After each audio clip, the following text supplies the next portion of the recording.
Hi hello welcome back to my channel Srinandan 1213. ఈరోజైతే ఎంతో tasty అయిన అలాగే క్రిస్పీగా ఉండే ఫిష్ ఫ్రైని చూపిస్తున్నాను. నీట్గా వాష్ చేసుకున్న చేప ముక్కలను ఇందులోకి తీసుకోవాలి. అలాగే వీడియోలో చూపిస్తున్నట్లుగా సన్న సన్న పీసెస్గా కట్ చేసుకోండి. ఇలా కట్ చేసుకుంటే కుకింగ్ ఈజీగా క్విక్గా అయిపోతుంది. ఇందులోకి టేస్ట్కి సరిపడినంత సాల్ట్ వేసుకోవాలి.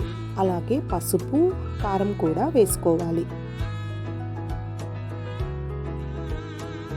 ఇవి క్రిస్పీగా రావడం కోసం 1 స్పూన్ ఆఫ్ బియ్యం పిండిని వేసుకోవాలి. అలాగే బైండింగ్ కోసం కార్న్ఫ్లోర్ని వేసుకోవాలి.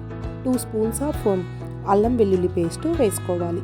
అలాగే ఇది ఇంట్లో చేసిన ధనియా పౌడర్, దాన్ని 1 స్పూన్ వేసుకొని బాగా కలుపుకోవాలి. ఇది కలుపుకునేటప్పుడు టైట్గా ఉంటుంది కాబట్టి కొంచెం వాటర్ యాడ్ చేసుకొని కలుపుకోవాలి. ఇలా ముక్కలన్నిటికీ పట్టేలాగా బాగా కలుపుకోవాలి. అలాగే ఇందులోకి అరదబ్బ నిమ్మకాయను కూడా వేసుకోవాలి. బాగా కలుపుకొని పక్కన పెట్టుకోవాలి. ఇలా చేపలకి మసాలా అంతా పట్టించిన తర్వాత మినిమం 1 అవర్ అయినా పక్కన పెట్టుకోవాలి. ఇప్పుడు స్టవ్ పైన ప్యాన్ పెట్టుకొని ఆయిల్ వేసుకోవాలి. నేనైతే ఐరన్ ప్యానే యూజ్ చేస్తాను. నాన్ స్టిక్ అస్సలు యూజ్ చేయకండి, అది మంచిది కాదు. ఆయిల్ హీట్ అయిన తర్వాత చేప ముక్కల్ని ఒకదాని తర్వాత ఒకటి ఇలా పక్కన పెట్టుకోవాలి. మన వీడియోని ఎవరైనా ఫస్ట్ టైం చూస్తున్నట్లయితే ప్లీజ్ లైక్ చేసి సబ్స్క్రైబ్ చేసుకోండి. ఇలా ఒకవైపు ఫ్రై అయిన తర్వాత మరోవైపుకు తిప్పుకుంటూ ఫ్రై చేసుకోవాలి.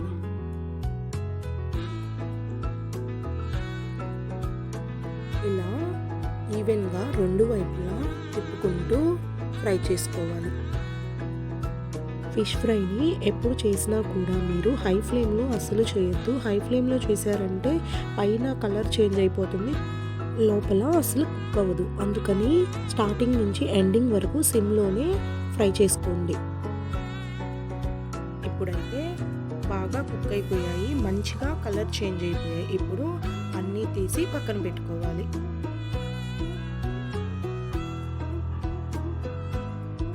చూశారు కదా, మన వీడియో నచ్చినట్లయితే ప్లీజ్ లైక్ చేయండి, షేర్ చేయండి, సబ్స్క్రైబ్ చేయండి. Thank you for watching. నేను చెప్పిన ఇంగ్రీడియంట్స్ని యాడ్ చేసి ఖచ్చితంగా ఒకసారి ట్రై చేయండి. ఖచ్చితంగా మీకు చాలా క్రిస్పీగా వస్తాయి. Please do like, share and subscribe.